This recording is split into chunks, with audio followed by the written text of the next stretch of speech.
O ayan na mga kababayan, kumpleto na ang anak ni Tatay Digong sa The Hague, Netherlands. At natupad na rin ang pangarap ni Tatay Digong na magsama-sama silang lahat na anak niya. At dito mga kababayan, paglabas mismo ni na VP Inday galing sa detention center ay agad binakbakan ni VP Sara Duterte mga kababayan. Etong grupo ni Nangagva na anya dito sa kanilang ginagawang sarswela ay parang nagsisirkus lang ang mga jutang gina. Panoorin niyo po ha. Wala na tayong aasahan sa administrasyon na ito kung seryoso talaga ang administrasyon sa paghabol about sa corruption. Tingnan nila yung buong budget. Corruption, tapos flood control lang. Ang daming projects sa gobyerno. Panoorin na lang natin sila sa circus nila.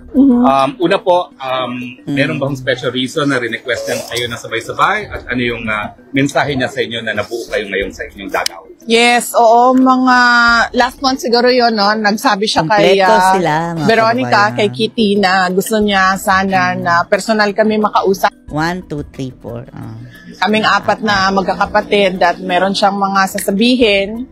So nag-schedule ngayon na nandito kaming tatlo during sa shift or sa kung kailan na bibisita si Kitty. Sinunod namin yung schedule niya kasi siya yung may pasok sa school. So, sumabay kami sa kanya. Tapos, maliit pala si Kitty mga kababayan, ano? Yun, binigyan kami, nagpapasalamat kami sa ICC, sa detention unit dahil pinayagan nila na 4 na adults sabay-sabay na bumisita. Meron kasing limit sila sa pagbisita. But binigyan nila kami ng isang araw na sabay-sabay kami 4 na magbisita kay dating Pangulong Rodrigo Duterte. Ano pong mensahe niyo sa inyong 4? Yung ma-share niyo lang, hindi naman masyado personal. As a father, yun yung message niya bilang... Sinong napagalitan? Sinong malungkot dyan mga kababayan mo? Kasi Basti, oh. Napagalitan ka ba, Basti? Personal na buhay namin at sa politika, no? Personal na buhay, buhay ng pamilya at buhay namin sa politika. So, yun yung mga general topics na napag-usapan kanina. Anything you can share po, lalo na sa politika? Wala naman. Nothing about the future, no? No concrete plans about the future. Wag kayo magtanong nga na tatakbo ba presidente dahil walang pinag-usapan eh. Pero napapag-usapan lang kung ano yung mga nangyayari ngayon at ano yung posibleng mangyari bukas sa susunod na taon in 3 years from now. So yun yung mga napag-usapan kanina. VP Inday, what is the reaction of your father when he saw his 4 children for the very first time since his illegal detention inside the ICC detention facility? Masaya siya. He's been informed of it since Friday of last week. Nung 3 na kami ang bumisita at sinabihan na siya na nag-aantay na lang ng isa. And the Wednesday this week, meron kaming approved visit na kaming 4. So, masaya siya na nakakausap niya kami. Sino ang nabigyan ng bato?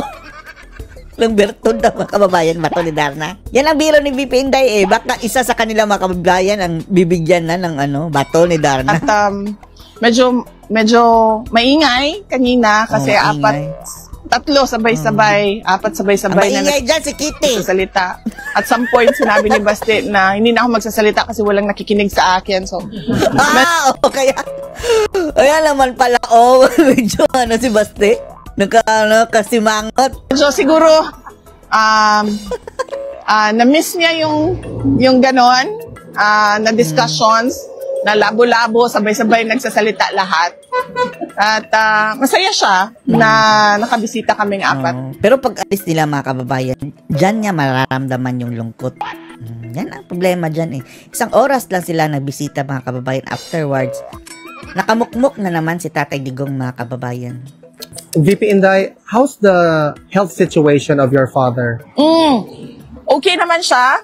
Kanina, chinek namin siya. Minasahe siya for 1.5 hours ni In fairness, kay Congressman. Pulong mga kababayan, nag-aral ng massage mga kababayan si Pulong. Crash course mga kababayan para masahiin si Tatay Digong. Pulong Duterte. So, minasahe yung dalawang paa niya.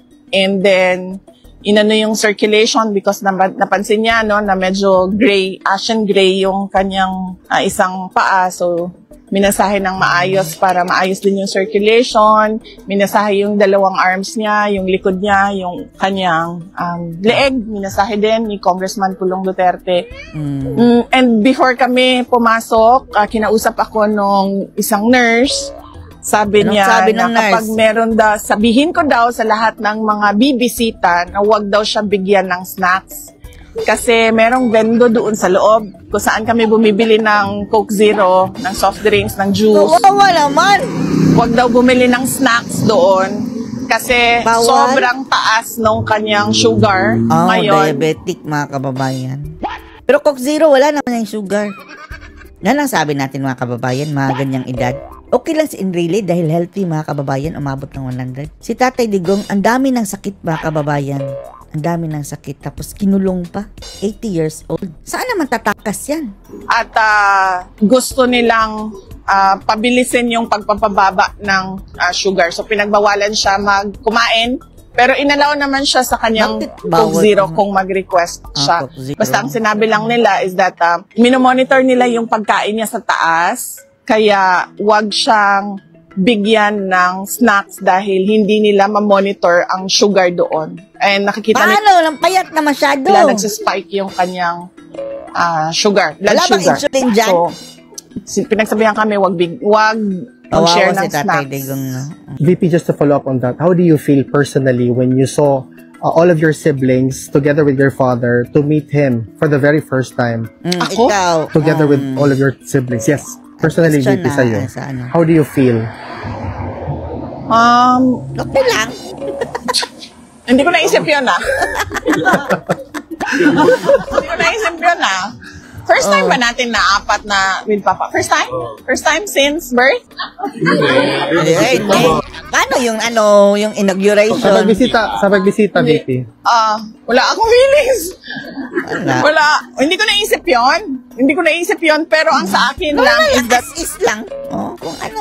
Same pa rin. ano yung makapagpasaya sa kanya, yun ang gagawin. So, nag-request siya ng personal na Paano kung next time mga kababayan, yung mga girlfriends naman? Magkakagulo. pagkikita na kaming 5. So, binigay namin sa kanya yon. Thank you, VP. Iti, first time kasi na nakapanayam kayo since the dismissal of the impeachment, no? Ano yung naging reaction niya dyan na. and any advice si Tatay Digong sa inyo now that the impeachment was dismissed, although there's a pending MR?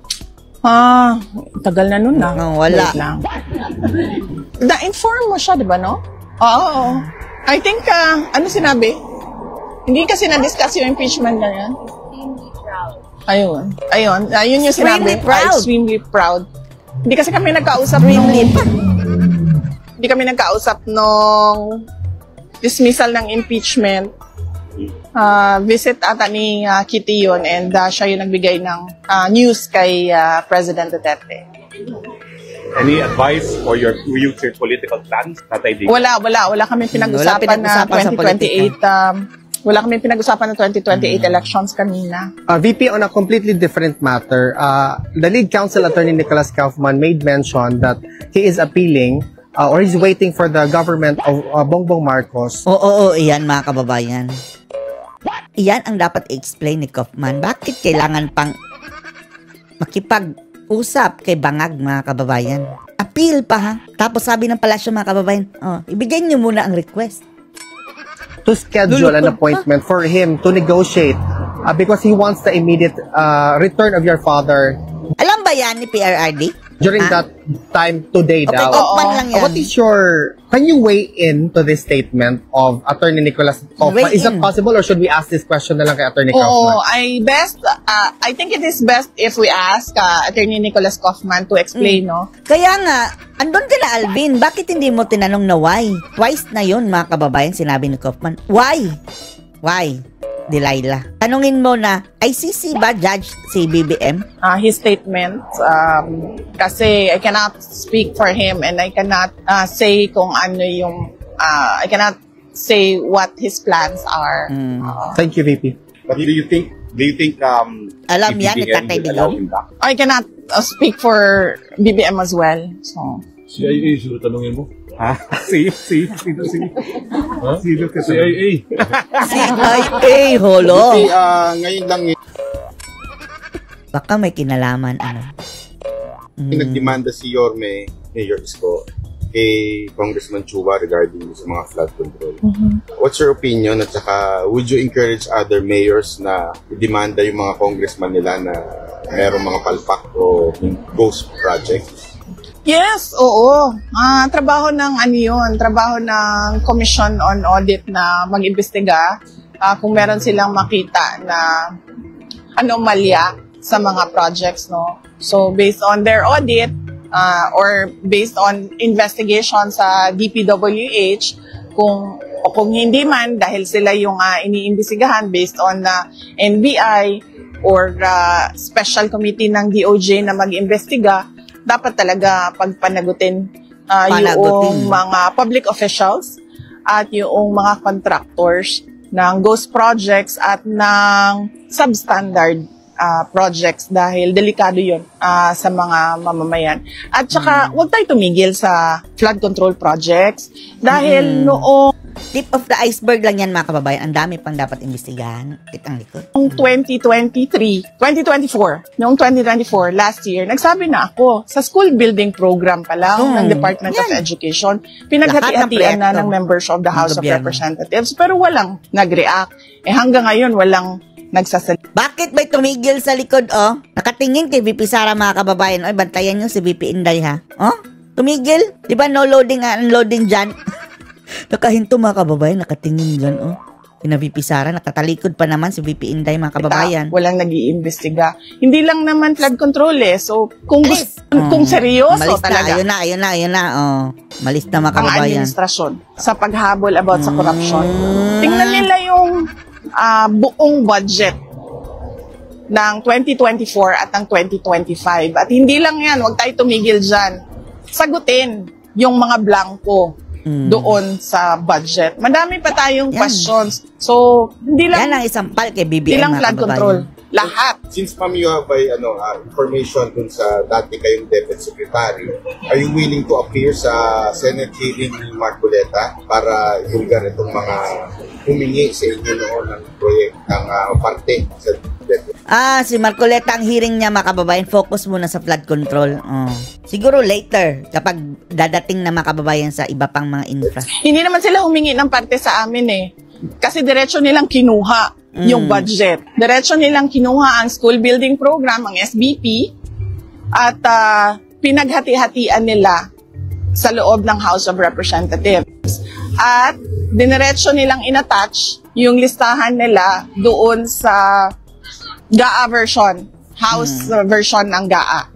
At inakyat nila sa Senate. In fact, during the Senate hearing ng Department of Education, lumabas yun at tinanong yun ni Senator J.V. Estrada. Pero nung nagsabi kami, at alam yun ni BBM, wala naman siya reaction, eh. So, kaduda-duda kung bakit bigla ngayon. Sila-sila lang din ang babangag, mga kababayan. Meron tayong investigasyon sa flood control projects. Kung seryoso talaga sila. For the show. Sabi ni Baste, mga kababayan, for the show lang. Tapos sabi naman ni Claire Castro, manood ka na lang. And si BBM, alam niya yan. Kasi governor siya dati. Mayor ako dati. Alam nating lahat kung ano yung anomalya, ano yung corruption sa budget ng gobyerno, sa projects ng gobyerno. Buksan lahat ng investigasyon. And ma'am, any comment dun sa latest na sinabi ni BBM na lifestyle check daw ang mga official? Kasali si BBM at mga cabinet members, mga kababayan. Ang daming naging milyonaryo, bilyonaryo daw. Nakapagpatayo ng mansion agad-agad, 1 year pa lang. Dapat lang. At hindi lang yung elected public officials, ha, pati yung mga appointed cabinet members, public officials. At hindi lang yung mga ang tanong, sino? Baka sila lang din. Lukuhan na naman yan, mga kababayan. Sila lang din ang magla-lifestyle check. Yung on the surface, nasasabihin natin kung ano yung nakalagay sa salin. Dapat deep dive. Kung sino yung mga dummy. Ilabas yung mga dummy ng mga public officials.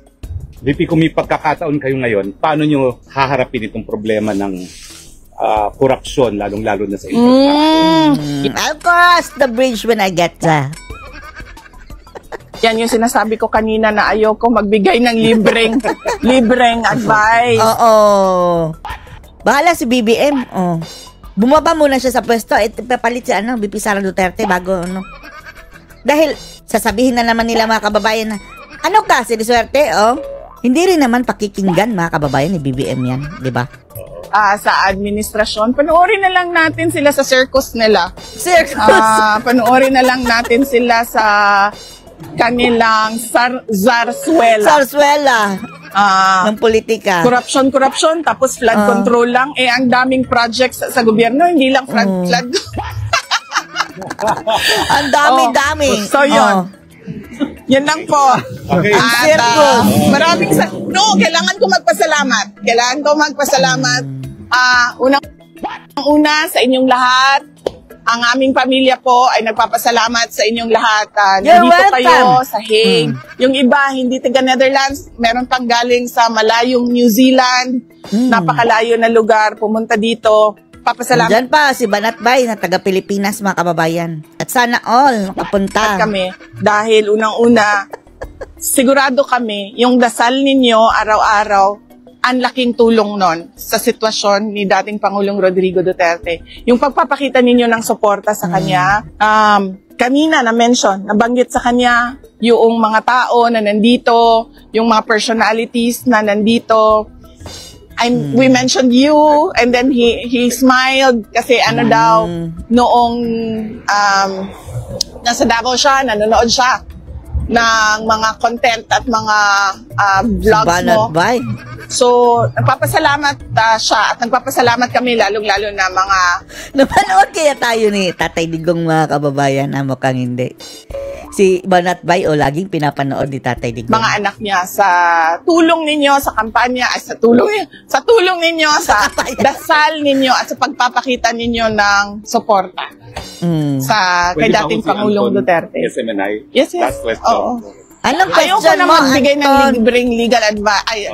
Ayoko na magbigay ng libreng legal advice at professional advice sa administration, ha? Bahala na sila sa kanilang buhay, mga kababayan. Apparently, hindi alam ni BBM ang anong gagawin. Ano nang gagawin atin? Ganyan na lang siya. Dahil wala na tayong aasahan sa administrasyon na ito. Wala na tayong aasahan sa administrasyon na ito. Ay, nako. Meron bang pagtitipon? Ano sa 23? Dapat 23. 4 days. 6 days. Si Baste, hindi nakapagsalita. Bakit hindi tumatawa si Baste, mga kababayan, sa Japan din. Ang daming mga ka-DDS sa Japan, mga kababayan. Saludo kami sa taga-Japan. Kami, Ana. Hindi kayo bumibitaw. Yes. Maraming salamat. Hanggang sa dulo. Ang tanong, malaki rin ba dito sa Netherlands? Malaki rin ba? Yes! Sigurado kayo? Yes! Thank you, VP. Opo, salamat. Thank you. Yes. Doon po ang So, dili na mo kayo para kausa lang sila magpa-picture. You stay here? Pictorial na, mga kababayan. Anong masasabi niyo dito? Post your comments below.